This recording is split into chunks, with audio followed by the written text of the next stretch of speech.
문학을 공부하는 방송 문학 정독의 파우스트입니다. 네, 무수비입니다. 저희는 이상문학상 작품집 읽고 있고요. 2003년 제27회 보고 있습니다. 그 이전 작품들 3개를 다뤘었고, 자, 이번에는 복걸 작가님의 내 얼굴의 어린 꽃을 보겠습니다. 이 작품 독특해요. 일단은 반가운 게 SF예요. SF를 참 이 어떤 뭐 정통 문학이라 그럴까? 여기서 참 보기 힘들어요. 이게 왜 그럴까 싶은 게 거의 이제 이거 이제 뭐 SF나 추리 소설 이런 것들은 좀 비주류 비주류랄까? 하여튼 문학계에서 정통 문학계에서 근데 대중들은 참 좋아하거든요, 이런 장르. 참 반갑다. 근데 2003년에도 이런 작품이 SF 장르가 상을 받을 수 있구나. 참 좀 고무적이었던 것 같아요. 이거는 로봇 이야기죠. 목성의 주변에 있는 어떤 행성인가? 거기에 사는 로봇들 얘긴데, 그 배충돌이었나? 그걸로 사람들이 다 죽어버려요. 그러니까 로봇과 인간이 조화롭게 사는 곳이었는데, 그 충돌로 인해서 인간들만 다 죽고 로봇들만 살아남았어요. 이 게니미드란 행성에서. 그 얘기예요. 로봇들만 살아남았는데 로봇들은 인간을 기다리고 있어요. 인간이 와주기를. 그런 얘기인데요. 일단 주인공도 로봇이에요. 로봇인데, 그 재밌는 게 중간중간에 로봇이 로봇의 관상을 봐달라고 얘기하죠. "박사님, 지미의 관상을 보아주시겠습니까?" 로봇들도 나름대로 인간처럼 사는데 뭐 시장도 있고 뭐 이름도 있고 다 그래요. 지미의 관상을 봐달라고. 지미는 늘 우울한 모양입니다. 자, 뭐 그런 얘기가 나오죠. 마지막에 인제 부분에 가서 지미의 관상을 보니까 지미 관상에 꽃이 있다. 그래서 내 얼굴에 어린 꽃이란 제목이 그 꽃이란 꽃이 관상으로 보이기 때문에 그런 건데, 어 이게 로봇도 우울증이 걸려요. 이 로봇은 우울증에 걸렸어요, 지금. 우울증에 걸려 있고. 어 보면 "우울증은 로봇과 인간이 함께 앓는 몇 안 되는 병들 가운데 하나였다. 그리고 좀처럼 낫지 않는 병이다. 인간은 약이라도 먹지 로봇은 약도 없다." 뭐 이런 얘기도 나오고, "요즘 게니미드에서 원해가 크게 유행하고 있었다. 최소한의 자존심을 가진 로봇이라면 자신의 화단을 가져야 한다고 모두 여기는 듯했다." 이게 113쪽에 보면 "게니미드에서 꽃은 특별한 뜻을 지니고 있었다. 이곳에선 지표가 온통 얼어붙었으므로 시체는 썩지 않았다. 지하 공간에서도 시체를 썩힐 만큼 많은 세균들은 없었다. 그래서 이곳에 정착한 인간들은 환경에 맞는 장례를 생각해냈다. 인간이 죽으면 귀중한 수분이 공기 속으로 돌아가도록 그의 몸은 화장로 안에서 천천히 가열되었고 바싹 마른 몸은 곱게 갈아져서 화단의 비료로 뿌려졌다. 수분과 유기물질들로 이루어진 인간의 몸은 이 얼어붙은 세상에선 그냥 버리기엔 너무 소중한 자원이었다. 그래서 시일이 지나면 죽은 인간의 몸은 꽃들로 되살아났다. 2998년 혜성 라시드가 소행성대에서 소행성 하나와 부딪혀서 여러 조각들로 쪼개지고 그 조각 하나가 게니미드에 충돌한 대참사가 일어났다. 그때 게니미드의 인간들이 모두 죽었으므로 살아남은 로봇들이 부딪힌 가장 시급한 과제는 죽은 인간들의 장례를 치르는 일이었다. 이게 그래서 여러 해 걸릴 거라는 얘기를 해요. 대참사에서 죽은 인간들이 너무 많기 때문에. 이게 인제 소설의 배경이고요. 로 어 로봇들이 원인을 하는 이유이기도 하고, 깊은 공허감이나 우울감의 이유겠죠. 그리고 로봇들이 노래를 부르기도 합니다. 노래를 부르기도 하는데, 자 118 쪽에 보면 이런 이야기가 나와요. "왜 그 사람들은 오지 않는 것일까? 우리가 여기 있다는 것을 잘 알면서도." 그것은 실은 우리 로봇들이 자주 스스로에게 그리고 서로에게 던지는 물음이었다. 지금 구지구엔 수많은 인간들이 살고 있었다. 그러나 그들은 대참사 뒤엔 이걸 게니미드를 찾지 않았다. 게니미드에 살아남은 인간이 없다는 것을 확인하자 구지구의 인간들은 게니미드에 흥미를 잃었고, 그들이 보낸 구조선은 목성의 다른 위성들의 기지들에 있던 인간들을 구출한 뒤 그대로 구지구로 돌아갔다. 심지어 그들은 거기서 인간들과 함께 일하던 로봇들을 그냥 놓아두고 가버렸다. 그래서 우리가 구조선을 보내 그 로봇들을 게니미드로 데려와야 했었다. 인간들이 우리들에게 보인 그런 비정한 태도는 우리 마음에 깊은 상처를 남겼다. 그들은 우리를 사람으로 여기지 않았다. 그들에게 우리는 그저 기계들이었다. 손익계산에서 손실로 나타나면 언제나 버릴 수 있는 기계들이었다. 이런 상황인 거예요. 게니미드의 로봇들의 상황이 인간에게 버려진 상황이고. 그리고 인제 거의 마지막 장면입니다. 121 쪽에 보면 아까 관상을 봐줬죠? 찬 씨의 얼굴에선 꽃이 보입니다. 얼굴에 환하게 핀 꽃 한 송이가 어려 있습니다. 관상을 봐줬어요. 꽃이 보인다.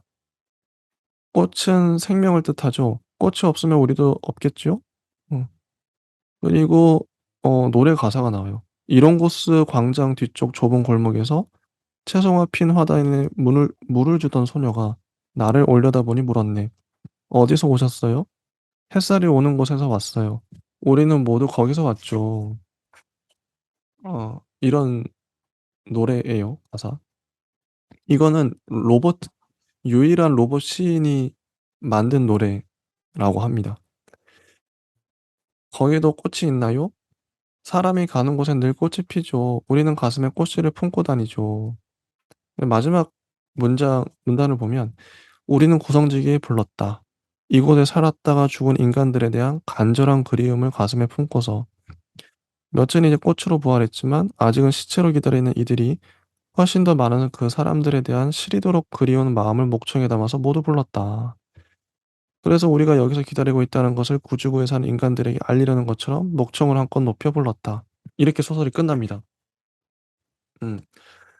자, 이 소설 어떻게 보셨나요? 네. 저는 뭔가 뭐 중요한 어떤 두 가지의 어떤 뭔가 그 다리가 있어야 된다고 생각이 드는 게요. 이 로봇이 왜 우울증을 앓고 있는가? 아. 이 로봇은 감정이 왜 이렇게 뭔가 감정을 느끼는가? 아, 맞네. 이게 사실 여기에서 소설에서 전혀 해결이 안 돼요. 사실 이 로봇이라는 소재는 엄청 재밌는 소재거든요. 그래서 사람이 원래 어른이 되는 과정에서 마치 이제 거세당하는 어떤 감정이 이제 격리당하고 어떤 뭔가 내가 어떤 사회의 어떤 일원으로 뭔가 하나의 이제 정체성이 입혀지고 그게 어떤 기계처럼 막 일을 하러 움직이고 개미처럼 뭔가 이제 뭔가 하나의 굴을 또 이루고 이게 인간의 어떤 운명론, 나를 지배하는 어떤 프로그램이 있나? 그리고 이 세계가 나를 지배하는 건가? 이 어떤 운명론 같은 이런 어떤 생각들이 사실 인간이 이제 가진 테마의 어떤 물음 중에서 굉장히 흥미로운, 재밌는 질문이거든요. 그래서 로봇이 항상 나올 때는 그런 게 있죠. 마치 이제 로봇이 사랑이란 감정은 뭔가요? 하면서 이제 서서히 이제 감정을 좀 이렇게 음. 알아가는 음음음. 마치 로봇이 이제 그런 어떤 감정을 되게 잉태하는 음. 어떤 그런 느낌의 이제 뭐 AI나 뭐 여러 가지가 있는데 여기서는 그 우울증이나 이 로봇들이 왜 관상가나 어떤 감정을 느끼는지 음. 거기에까지 가는데 어떤 그 복선이나 어. 뭔가 이제 그 어떤 장치들이 있어야 돼요. 어. 그게 있다면은 이 뒤에 어떤 말들이 다 이제 납득이 어. 가고 어. 이 서사가 이제 다 살거든요. 음. 심지어 음. 그 되게 감명적이잖아요. 로봇이 노래를 부른다는 게. 그리고 이런 어떤 사람이 사는 곳에 이제 꽃씨를 품고 다니는 이것까지 감동을 딱 주기 위한다면 뭐 수백 년 전부터 이제 로봇이 이제 어떤 감정 제어하는 어떤 뭔가 감정을 이제 좀 품어내는 뭔가 이렇게 뭔가 장치가 있어서 그것이 이제 어떤 계속 뭔가 발전을 하다가 호르몬 같이 이제 뭔가 이렇게 뭔가 발견이 됐다. 그리고 뭔가 식물이나 동물이나 인체의 어떤 구성처럼 뭔가 이게 뭔가 아이언맨처럼 뭔가가 이렇게 발명이 됐다. 그러면은 이제 뭔가 그게 될 것 같은데 그것도 뭐 제 그냥 상상력이죠. 어. 저는 뭐 이 소설이 좋았던 부분은, 좋았다? 그럼 좀 오히려 이런 SF 장르에서는 결국 그 대참사, 행성 충돌로 인해서 인간이 다 죽고 로봇만 남은 상황인데, 그래서 로봇들이 인간을 그리워한다. 이게 그냥 소설 전반적인 스토리잖아요. 어떻게 보면 밋밋할 수 있어요, 스토리가. 반전도 없고. 근데 이 SF 영화들 보면 꼭 이런 데 보면 어떤 뭐 음모가 있다든지 반전이 있다든지, 알고 보니까 로봇들이 인간들을 다 죽이기 위해서 계략을 짜 행성을 이렇게 조작해서 이런 식으로 영화 보면 반전 나오거든요, 항상. 근데 이 소설은 오히려 반전이 없어서 신선했어요. 어 그냥 이게 다네 진짜. 너무 정직하고 너무 순수해, 작가님. 이게 어떤 반전도 없어요. 그냥 로봇 이게 행성이 충돌했는데 "인간 다 죽었어. 로봇들이 인간을 그리워해." 이게 끝이에요. 근데 이게 이 소설의 단점이자 장점이에요. 너무 그래서 밋밋할 수 제가 있어요. 예.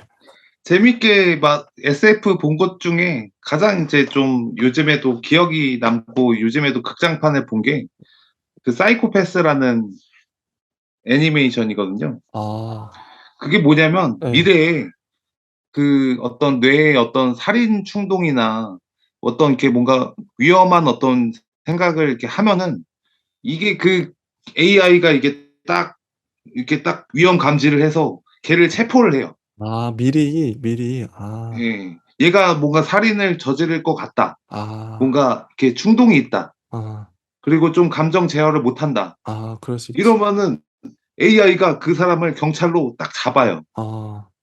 근데 이제 나중에 그 사람을 사이코패스라고 부르는데 어. 그거를 사이코패스가 사이코패스를 잡아요 또. 어. 그 사람을 이용해서. 그 재밌네요. 심리를 이용해서. 재밌는 설정이네. 마치 범죄자가 범죄자의 어떤 심리를 알아서 잡듯이. 어. 근데 이게 극장판에서는 어. 그들을 이제 막 다 격리를 시키는데 아.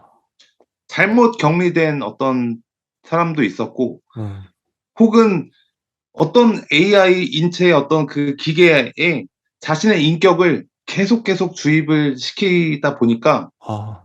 그 사람이 이제 나중에 비극처럼 되게 어떤 군대에서 뭐 이렇게 작정명 그냥 자살 폭탄 뭐 이렇게 해서 결국에는 이제 뭐 다 죽거든요. 아. 그거에 앙심을 품어서 그 어. 기계가 국가에 막 테러를 일으켜요. 와. 진짜 뭐 상상력이 예. 와 이거는 어떻게 자기가 그 기계한테 인격을 계속 입혀서 매일매일 나는 오늘 뭐 했고 어제 뭐 했고 예.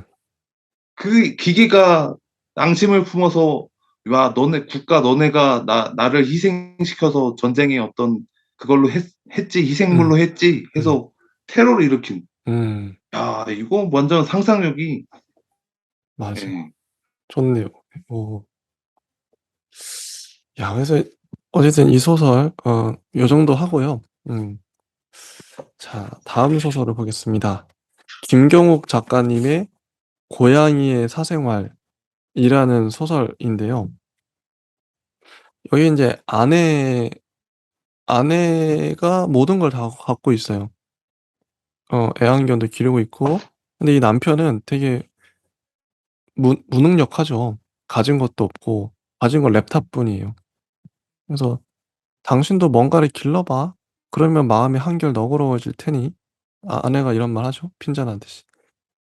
그러니까 이 남편은 '고양이를 길러야겠다.' 이 고양이는 사람이에요. 채팅 아이디인데 그래서 고양이를 만나러 가는 소설이에요. 고양이가 나에게 좌표를 알려주죠. 첫 거의 두 번째 문단부터 좌표가 나옵니다. 놀이공원 입구에서 오른쪽으로 두 블록 지나면 그냥 나와요. 여길 찾아가는 거예요. 찾아가는 소설입니다. 그러면서 고양이와 나와의 관계, 고양이와 어떤 일이 있었는지 그동안 뭐 "아저씨 나랑 같이 죽을 수 있어?" 뭐 이런 어 그리고 고양이와 나와의 뭐 어떤 뭐 연애담인 거죠. 연애담, 연애소설. 이 아저씨는 되게 설레고 "신촌의 한 클럽에서 처음 만났다." 막 "너 미성년자 맞지?" 이러면서 뭐 그런 얘기들. 근데 이 소설은 마지막에 가면 반전이 있어요. 알고 봤더니 이 고양이는 게임 속 인물이더라. 그냥 게임에서 만난 거예요. 예. 이런 반전. 이게 끝입니다. 자, 이 소설 고양이의 사생활 어떻게 보셨나요? 일단 뭐 뭐 이런 어떤 서사의 중요점은 제가 보기에는 이 뭐 반전도 뭐 중요하지만 사실 이 어떤 고양이와 나의 어떤 관계, 그리고 아저씨 와 나의 어떤 뭔가 사춘기 소녀의 관계, 뭔가 이런 거라고 생각이 들거든요. 그래서 내가 이제 뭐 마치 이제 직장인이고 그냥 뭐 어떤 삶을 살아가고 있는데 고양이라는 어떤 애가 오히려 나보다 더 진실된 어떤 삶을 살고 있고, 내가 이제 뭔가 좀 되게 이제 가식이거나 거짓된 삶을 살고 있는 어떤 지점을 찌르는 게 가장 이제 좀 효과적이라고 생각이 드는데, 여기서는 뭔가 좀 로맨스 같은 느낌이죠. 그렇죠. 어 음. 그리고 그 로맨스가 결국에는 이제 좀 우리의 독자의 흥미가 사실 느껴지는 어떤 부분이 뭔가 이제 좀 원조 교제? 맞아요. 예. 그런 어떤 느낌에서 이제 우리가 이제 좀 그런 어떤 느낌으로 가고 있는데, 음. 이것이 뭔가 방해를 받는다거나 음. 내가 뭔가 좀 이제 그 고양이와 같이 뭔가 이제 뭐 진지한 뭔가 대화를 뭔가 한다거나 뭔가 이렇게 없이 사는 것에 대해서, 혹은 이제 뭐 아내와 어떤 관계나 이제 뭐 여러 가지 이제 뭐 세계의 어떤 그런 어떤 참혹한 어떤, 혹은 이제 뭐 세계의 약간 이렇게 칙칙한 어떤 분위기에 대해서 고양이가 약간 좀 뭔가 다른 느낌의 어떤 느낌을 준 듯한 어 그런 어떤 뉘앙스는 풍겨요. 어떤 그런 어떤 뭔가 뉘앙스는 인제 주고 있고 있는데, 나중에 반전도 있는데 어 뭔가 좀 이 어떤 너무 이게 뭐 어떤 서사가 그냥 너무 이렇게 안전하게 끝났다? 음. 무난하게. 이게 저도 보면서 이게 좀 뭔가 심심하다는 느낌이 드는데 어 결국 이게 게임이었다. 어 고양이도 가상의 인물이었다. 그 어떤 남자의 판타지였다. 어 젊은 되게 나이 어린 여자와의 연애를 꿈꾸는 판타지 게임이니까요. 왜 이렇게 끝나 버려요? 그럼 이 소설의 메시지는 뭐지 그럼? 그 젊은 남자의 판타지, 성적 판타지인가? 뭐 주제가 뭐라고 생각하세요? 저도 이제 뭐 곰곰이 생각해 봐도 좀 뭐 가벼운 고양이라는 애가 음. 그러니까 아내랑 많이 뭐 이렇게 비교되죠. 싸우거나 어. 혹은 아내가 뭐 실증이 났거나 아니면은 그것도 뭐 진부하긴 한데 그 자체도. 어. 그리고 고양이라는 어떤 특별한 어떤 대상이 뭔가 좀 이렇게 보호 본능을 자극하거나 음. 근데 그것도 뭔가 소설에서 사실 이게 뭔가 이렇게 그런 어떤 거기를 쓰기에는 음. 좀 약간 이거를 좀 뒤틀어서 음. 쓰기에는 좀 뭔가 많이 나왔다 이런 생각이 들기도 한데요. 근데 기본적으로 뭔가 사연은 있어야 된다 이런 음. 생각이 좀 들긴 해요. 근데 저희가 그 봤던 그 젊은 작가상 이후에 봤던 그 제목이 생각이 안 나네요. 근데 그 작가상에 저희가 충격적으로 봤던 어떤 어디였더라? 어떤 버스 정류장 이름 소설이 있어요. 특이한 기억나시죠? 버스 정류장 이름의 소설이 있고 그 소설에서 그 주인공 그 남자는 그 버스 정류장의 사연을 자꾸 파헤치다 보니까 과거에 내가 만났던 여성을 떠올리잖아요. 음.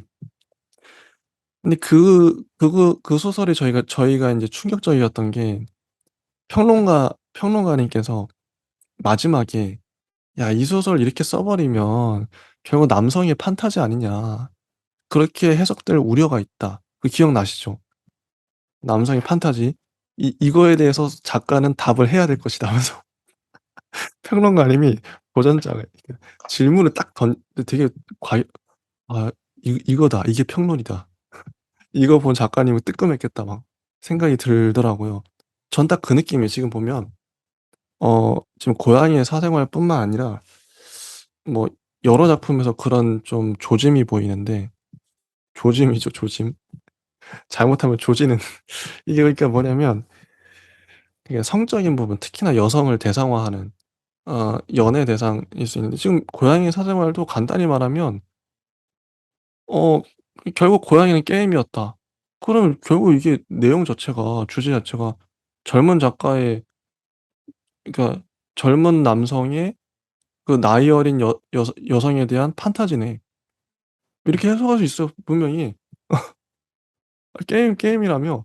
나는 그 여자를 만나러 계속 갔잖아요. 심지어 그 여자랑 인제 입맞춤하기도 하고 중간에 보면 한강에서 여성의 거기 인제 신체 부위를 만지기도 하고 묘사가 적나라해요.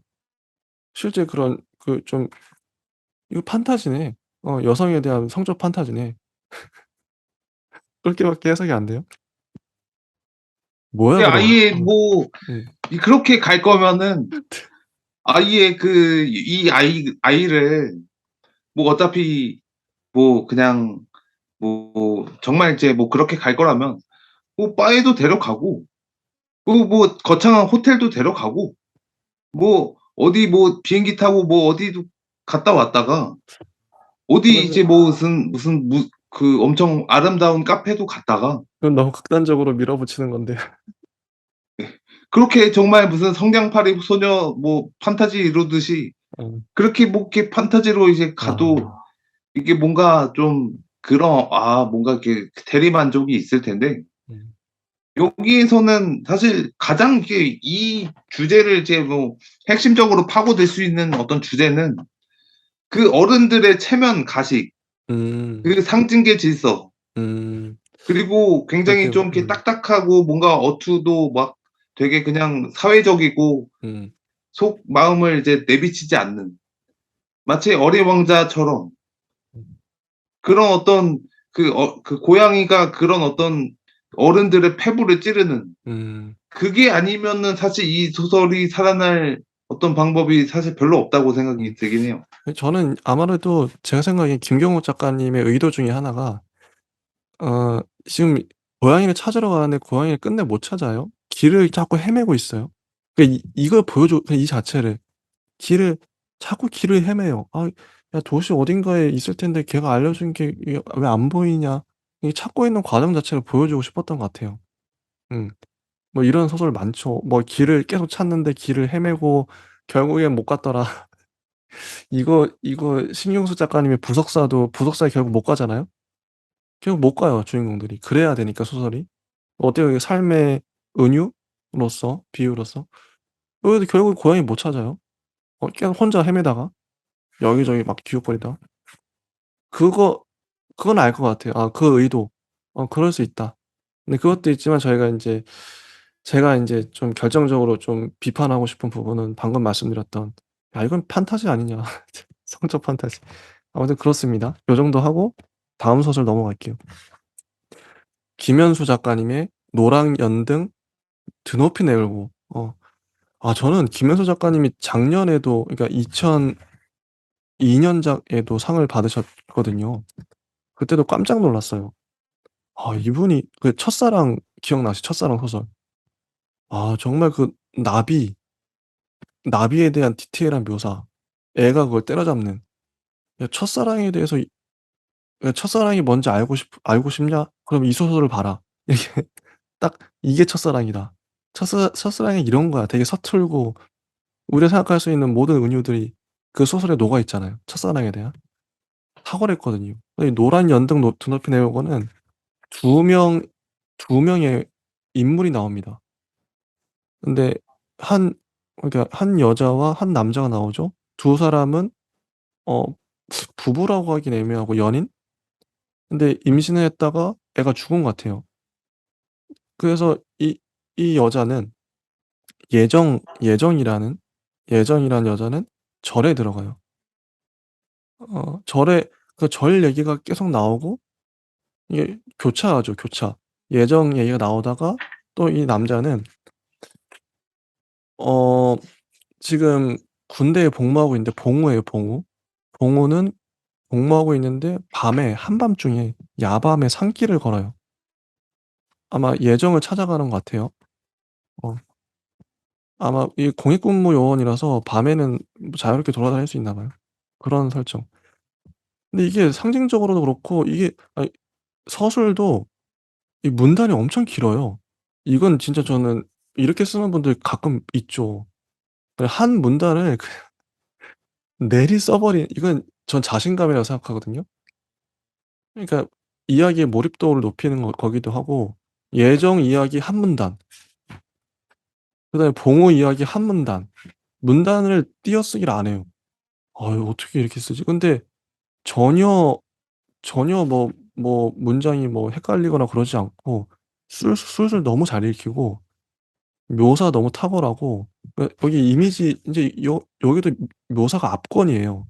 제 생각에 김현수 작가님은 묘사에 대한 탁월한 감각이 있으신 것 같은데 처음부터 끝까지 묘사가 계속 나오거든요. 예정이 있는 이 절에 대한 묘사 정말 디테일하게 나옵니다. 근데 이게 하나하나가 어떤 상징적인 의미를 갖고 있는 거죠. 그냥 나오는 묘사가 아니라 어떤 색감이나 이런 것 다. 예정이 있는 세계는 바로 노란 꽃잎, 뭐 초록잎, 이 처음 나오는 묘사 되게 밝아요. 낮이죠. 근데 봉우가 있는 세계를 보세요. 봉우는 한밤중에 야밤에 아무것도 안 보여요. 자, 밤의 산길을 걸어가다 보면 사람은 과연 어디까지가 자신이고 어디까지가 자신이 아닌지 알게 된다. 빛이 없을 때 사람의 눈이란 그저 코앞만을 볼 수 있을 뿐. 이 이 밤에 대한 묘사인데 이거는 단지 봉우가 처해 있는 지금 가고 있는 밤길만을 묘사하는 게 아니라 봉우의 상황, 봉우의 심정, 봉우가 그동안 살아왔던 그 모든 것들을 이 묘사가 다 압축적으로 보여주고 있어요.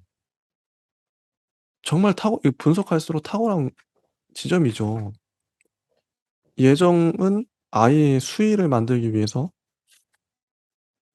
지금 인제 절에 들어갔죠. 묘사가 정말 탁월합니다. 어 자, 이 노란 연등 드높이 내걸고, 이게 좀 저희가 할 말이 있을 것 같은데 파우스트 님은 이 소설 어떻게 보셨나요? 저도 뭐 아주 뭐 탁월한 소설이라고 생각이 들고요. 그 묘사도 묘사고 정말 그 묘사가 뭐 아까 말하신 대로 정말 그 어떤 삶의 어떤 그 관통력이 있는 뭔가 한 밤길을 걸어다 보면은 뭐 자신이 어딘고 자신이 뭐 아닌지 알게 되는 정말 한 문장 한 문장이 어떤 삶을 관통하고 있는 그런 묵직한 문장을 잘 쓰는 작가라는 생각이 들고요. 심지어 이제 구도도 굉장히 좀 수미상관으로 좋아서 이 어떤 주제들이나 어떤 지배적인 인상이 마치 이제 달처럼 딱 선명하게 남기는 그런 어떤 구조도 이제 잘 드러나는 그런 어떤 느낌이 들고, 특히나 이 굉장히 관찰력이 뛰어난, 그리고 뭔가 이제 뭔가 전형적인 어떤 이야기를 살짝 비꼬는, 아니 비꼬는 게 아니라 살짝 틀어서 어떤 자신만의 얘기를 하는 어떤 느낌이 들어요.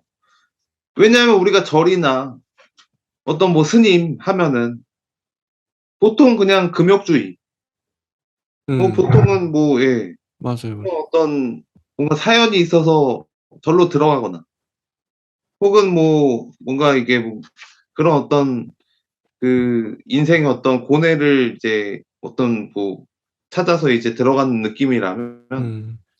여기서도 여기서는 또 약간 좀 그런 어떤 절의 어떤 생태를 어 그야말로 좀 뭐 잘 이제 묘사를 잘하고 있고, 뭔가 실제로 우리가 절에 가는 듯한, 그리고 그 안에 있는 어떤 내용들도 이제 부처나 이제 중생이나 어떤 여러 가지도 실제로 이제 불교 경전에 있는 듯한 그런 어떤 느낌이 들거든요. 음. 중간에 그리고 예정 파트에서 예정이 인제 절 얘기 나오면서 어 공양주 보살 스토리가 나와요. 어 이 부분도 전 되게 좋았어요. 공양주 보살이 어떻게 스님 이제 절에 들어가게 되었는가. 음.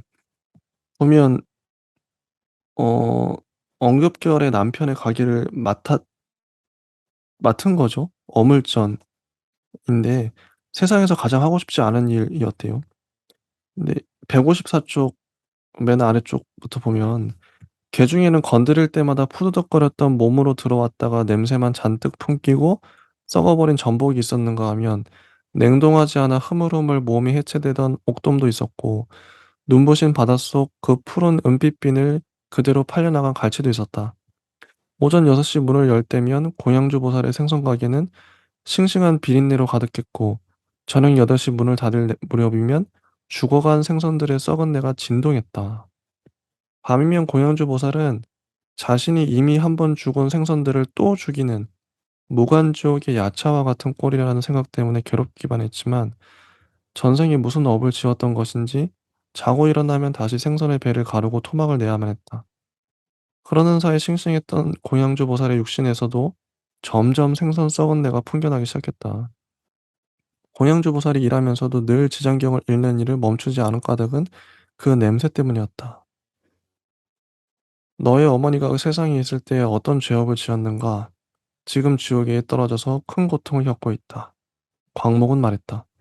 저희 어머니는 습성이 물고기나 자라 같은 것들을 즐겨 먹었으며 그 중에서도 고기알 같은 것을 많이 먹었습니다. 때로는 굽거나 쪄서 마음껏 먹었으니 아마 그 수를 헤아리면 천만보다 배나 더 될까 싶습니다.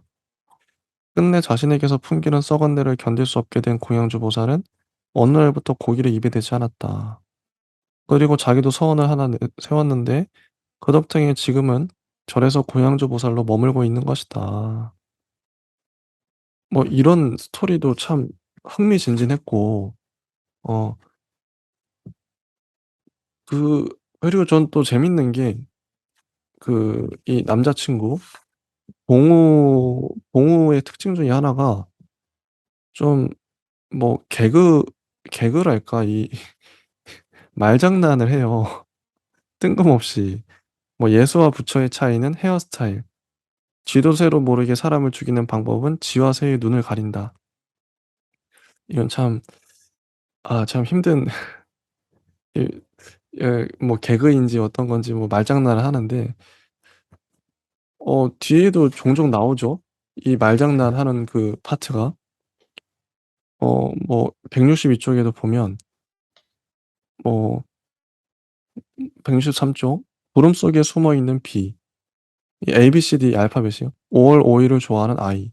수박에서 귀찮은 것은 C 뭐 이런 식으로. 근데 봉어가 왜 말장난을 이렇게 할까요? 이게 뭘까요?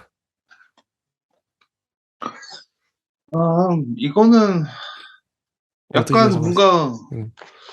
읽다 보니까 이런 어떤 그 약간 문답 같은 거를 이제 불교에서는 뭔가 이렇게 뭐 선시처럼 뭔가 하는 아 게 있잖아요. 선문답.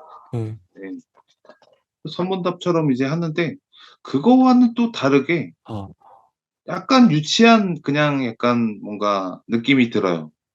뭔가 좀 인간의 어떤 삶을 정통한 어떤 느낌이기보다는 뭔가 계속 의미가 빗나가고 유치하고 그리고 언어로 허무하죠. 장난을 치고 예 맞아요.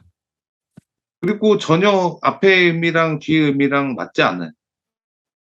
그래서 이게 어떤 이 뭐 이 봉호라는 어떤 사람의 뭔가 무의식이 이제 내가 자신이 아니게 되어서 이제 마치 이제 어둠 속을 이제 뚫고 있는 그런 어떤 정말 무의식적인 그냥 그 너덜거림 같은 건데 결국에 저는 이런 어떤 주제가 사실 쪼끔 아쉽거든요. 아. 그 분위기나 풍경이나 정말 이 여러 가지 이제 뭐 관찰을 통해서 이 진 뭐 신묘장구 대나 뭐 라니 뭐 니보라 이런 것들도 실제로 소설에도 이렇게 쓰면서 뭐 자료도 엄청 많이 이제 그 분위기 있게 잘 표현하는 어떤 느낌이 드는데 제가 생각하는 부처를 이제 좀 소설에서 쓴 두 명이 이제 헤르만 헤세랑 도스토옙스키거든요. 어. 그 도스토옙스키는 어떻게 썼냐면 어. 그 조시마 장모가 이제 죽으면서 두 발을 이제 그 약간 좀 이렇게 부처가 죽을 때 이게 삐져나왔대요. 마치 이제 제자들을 보기 위해서 애도를 하듯이 자꾸 이제 막 삐져나왔다고 하는데 약간 그거랑 복선이 이제 깔리면서도 그 조시마 장모 나중에 이제 뭐 시체가 이제 썩지 않고 뭐 이게 아니 시체 썩는 냄새가 너무 심하게 났다 뭐 이런 뭐 표현도 있고 막 그런데 아무튼 뭐 그런 어떤 느낌의 어떤 표현들이 그 예전에 이제 부처의 어떤 그런 어떤 예전에 그 제자들을 이제 뭐 그 많이 이제 거느렸던 혹은 어떤 신화화됐던 어떤 사람의 어떤 느낌이라고 생각이 들면은 어 그거와는 사실 이렇게 부처를 다루진 않았는데요. 아무튼 어 쪼끔 그 기대하는 바가 이제 사실 그런 거를 이렇게 또 달아주면은 또 좋은 것 같기도 하고 아니면은 음음음. 이 주제 자체로도 그냥 뭐 괜찮은 것 같아요. 그래서 봉어가 정말 상징적인 게 지금 한밤중에 막 아무것도 안 보이는 칠흑 같은 어둠을 뚫고 걷고 있어요. 혼자 산길을 걷고 있는데 길을 또 잃어요. 이게 다 하나하나가 봉어의 상황을 그대로 표현하고 있죠, 적나라하게. 말장난을 하고 있는데 말장난도 솔직히 안 웃겨요. 안 웃기고 되게 허무하고 이 좀 남들이 봤을 때는 참 읽기도 고통스럽거든요.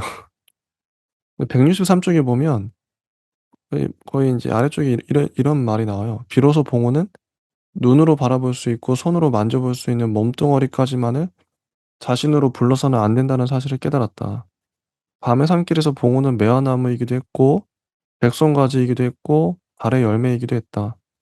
봉호는 앞서 걸어가는 자신이기도 했고 자신의 뒤를 쫓은 뭔가이기도 했고 모든 살아있는 존재이기도 했고 모든 죽은 존재이기도 했다. 봉호는 그 사실을 받아들일 수밖에 없었다. 아기가 죽으면서 봉호의 마음속에서도 뭔가가 죽어나갔다. 그 자리가 아프지 않을 수 없었다. 봉호는 무서웠다. 자기도 곧 죽을 것만 같았다. 오늘 같은 날도 과연 달이 뜰까? 봉호는 체념한 듯 산길에 몸을 뉘었다. 봉호와 산길과 어둠이 모두 하나로 뒤섞여 들면서 꼭꼭 닫아뒀던 마음자리 한쪽이 어둠 속으로 풀어졌다. 이게 인제 봉우 파트 마지막 문단이었어요. 이런 깨달음을 얻은 거죠, 봉우는 그 밤길을 헤매면서. 이런 얘기를 김현수 작가님이 하고 싶었던 것 같고 봉우를 통해선. 그리고 예정을 통해서는 예정 파트가 솔직히 봉우보단 길어요. 길고 아까 뭐 예정과 함께했던 그 고양주 보살 고양주 보살 스토리 나왔죠. 생선 너무 많이 죽여 가지고. 근데 그 스토리랑 인제 이게 얽히면서 전 솔직히 예정 파트가 좀 더 임팩트가 있었다. 봉우도 그렇지만. 봉우는 중간중간 나올 때마다 재밌긴 했었어요, 문장이. 좀 가볍다는 느낌? 근데 예정은 좀 무거워요. 이게 좀 문장의 결이 좀 다른 것 같은데 느낌이. 예정은 어떤 행사를 준비하고 있죠. 음 근데 준비하고 있는데 주변 사람들의 도움을 받아서 자기의 어려움을 극복해요. 자 봉우는 처음부터 끝까지 혼자였어요, 그 밤길에. 아무도 안 도와줘요. 혼자 깨달아요. 어둠 속에서 길 잃고 혼자 읽고 혼자 깨달아요. 근데 예정의 특징은 아까 고양주 모살이 도와주고 그리고 마지막 파트에서도 그 어떤 남자가 이 남자는 예정이 미혼인 줄 알고 흑심을 품고 인제 도와줬던 거죠. 도움을 받아요. 예정은 계속 사람들의 도움을 받아요.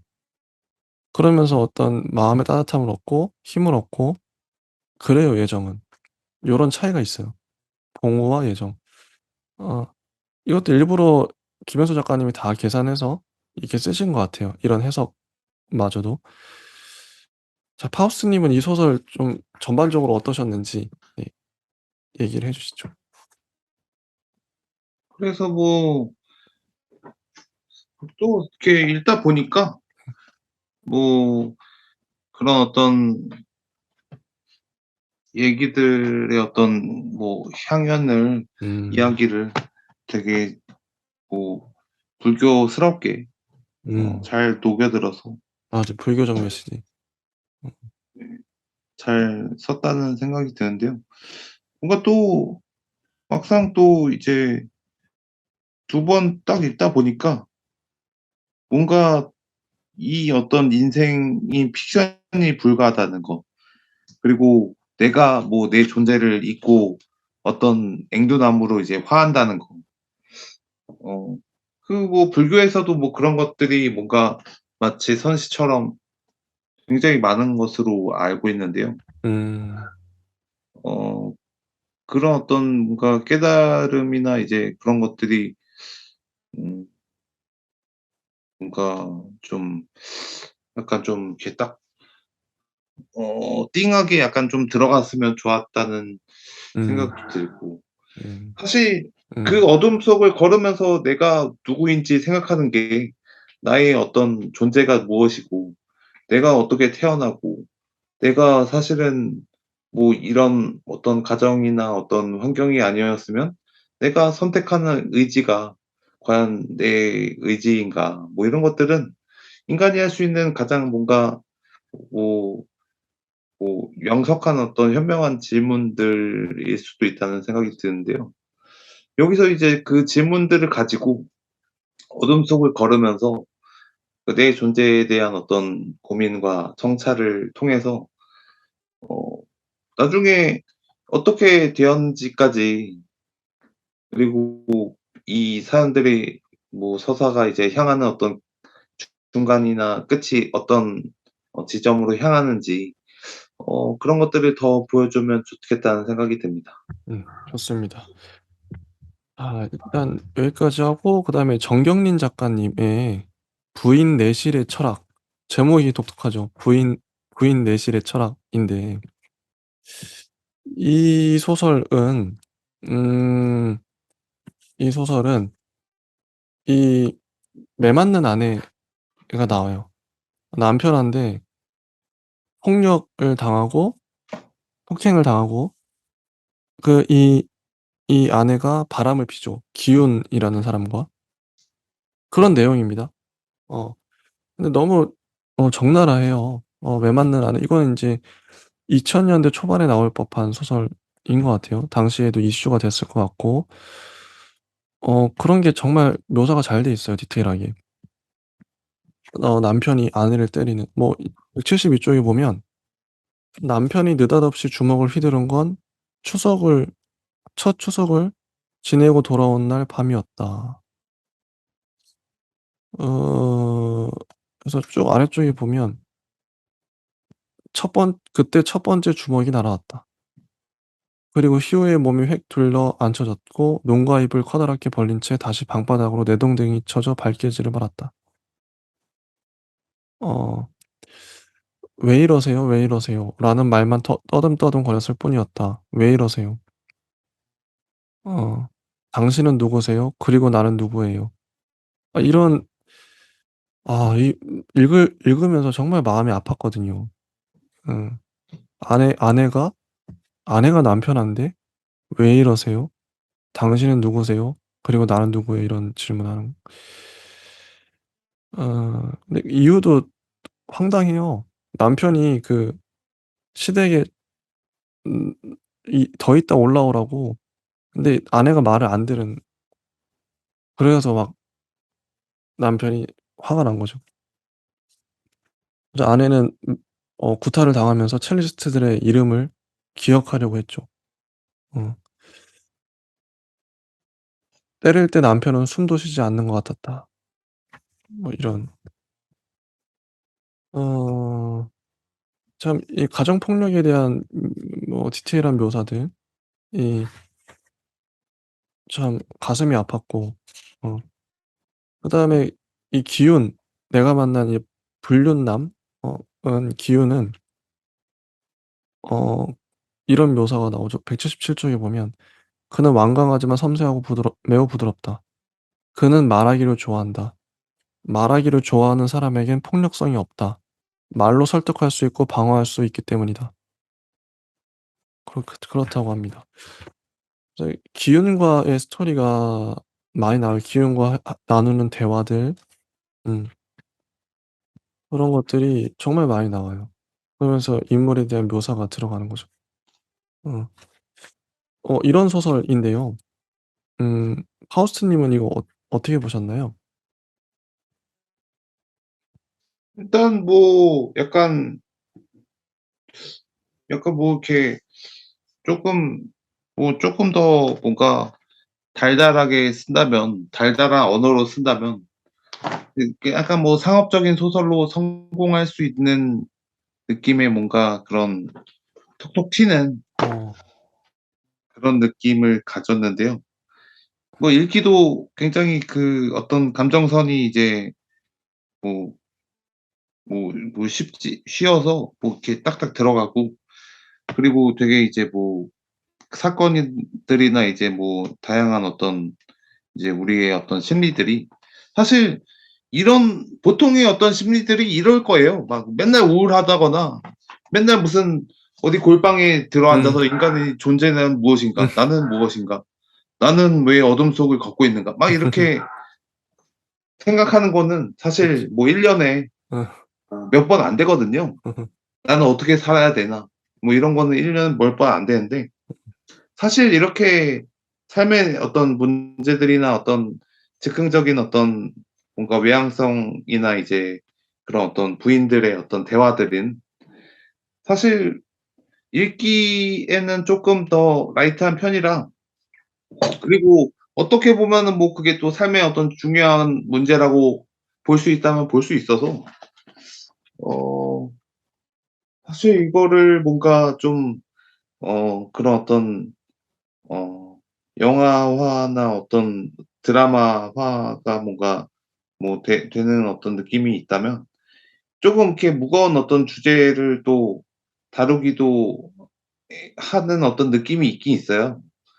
어 뭐 사랑도 오래되면은 이제 늙으면은 뭐 인간적인 습성만 뭐 남게 되고 아줌마의 외침이 이제 빈 서랍들을 뽑아내어 텅텅 두드리는 것처럼 이제 슬프기도 하고 굉장히 좀 그런 어떤 느낌들이 사실은 이렇게 딱 보면서 '아 이번 소설들은 약간 심파적인 어떤 느낌이 좀 있구나.' 이런 심파가 있죠.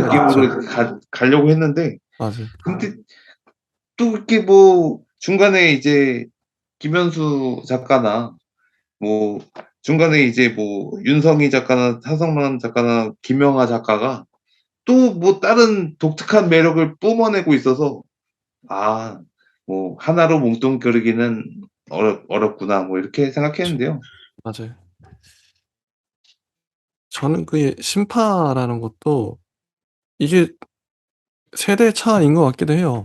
왜냐면 이게 매 맞는 안에 이 이런 이게 사회 이슈가 됐잖아요. 한참 된 지 꽤 됐지만 아마 이 당사자나 아니면 그 가족들 뭐 그런 매 맞는 아내의 자녀들이겠죠. 이 입장에서는 이건 심파가 될 수 없겠죠, 당사자니까. 우리 엄마가 당장 피해자고 내가 피해자면 이게 심파라고? 이건 나의 현실인데? 이렇게 여길 것 같아요. 근데 이게 어느 정도 사회 공론화되고 이제 더 이상 그런 사람들이 좀 줄어들은 실제로 줄어드는지 모르겠지만 그러다 보니까 인제 뭐 느끼기에 '심파로 느껴질 수 있겠다.' 이런 상황이. 어 그런 거죠.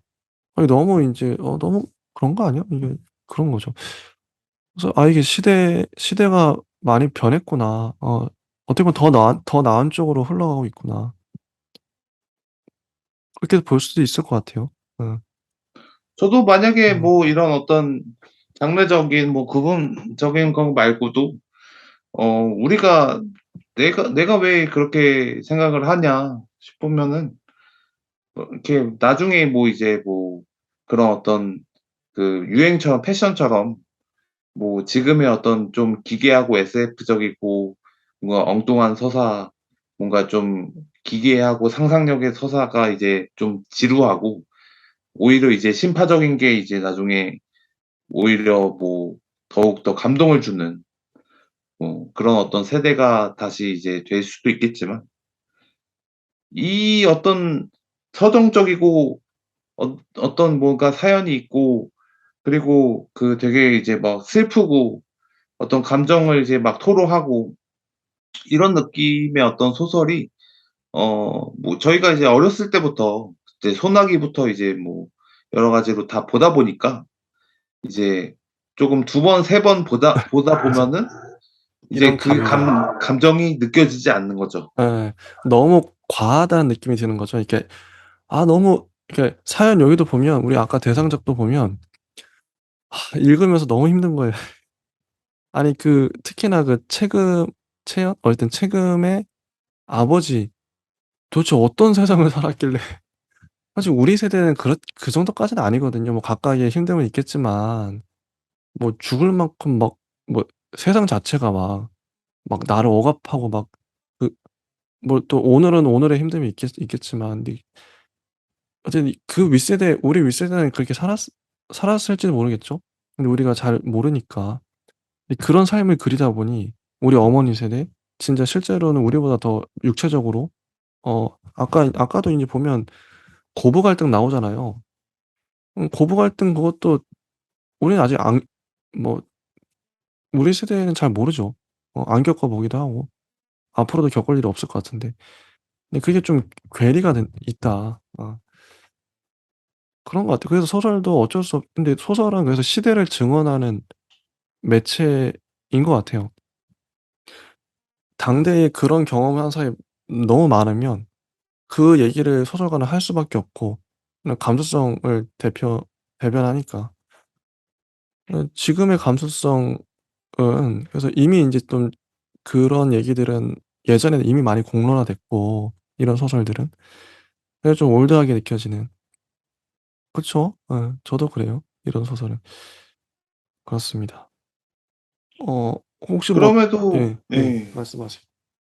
그럼에도 이 소설이 주는 뭔가 만약에 이제 처음 소설을 또 접하게 되는 사람이 있다면 이 엄청 그 슴슴하게 슬픔이 이제 빠져드는 어떤 감각이 그리고 남편은 뭐 희우를 집안의 유령처럼 생각하면서 뭐 베개 주변에 이제 뭐 머리카락이나 그런 것들 뭐 현관을 점검하면서 나는 뭐 희우는 가장 마지막에 죽을 것이라는 걸 안다. 뭐 자신의 방에서 홀로 죽을 것이다. 뭐 이런 식으로 뭔가 자신의 어떤 운명 또한 죽음 또한 뭔가 쓸쓸하리라. 뭔가 이런 느낌이 뭐 처음에 소설 읽기에는 사실 되게 그 슬픔의 감정이 온전히 받아들여질 거라는 생각이 들긴 해요. 하지만 뭔가 음. 이게 뭔가 그 음. 계속 처음에 보면 볼수록 약간 좀 이 비운의 여주인공 그리고 어떤 비운의 어떤 사나이 뭔가 비에 이제 계속 젖어가면서 이제 마치 이제 총 한 자루를 들고 이제 뭐 세계와 이제 맞서는 그런 어떤 느낌이 뭐 처음에 이제 영화로도 뭐 굉장히 감동을 불러일으킬 수 있다는 점은 뭐, 뭐 좋은 거겠죠. 뭐. 근데 이게 진짜 2000년대 지금 소설이잖아요. 2000년대 소설은 전반적으로 무겁고 진짜 묵직하고 어 근데 확실히 과거라는 생각은 들어요. 20년 전이 이렇게 올드했었나? 그러니까 이런 주제들을 다뤘었구나. 전 이 이상문학상을 2001년부터 읽길 잘했다는 생각이 들어요. 아, 이 시대는 이랬구나. 근데 2010년대만 하더라도 완전 분위기가 달라지거든요. 정말 가벼워요, 소설들이. 어, 정말 가벼워지고. 아, 이런 차이가 있네. 그래서 그런 것들 많이 느끼고 있습니다. 실제 읽으면서. 일단 여기까지 끊고요. 이제 4편 다뤘는데 다음 시간에 4편. 뒤에 4편 장난 아니에요, 진짜. 엄청납니다. 다뤄보도록 하겠습니다. 예, 감사합니다. 네, 감사합니다.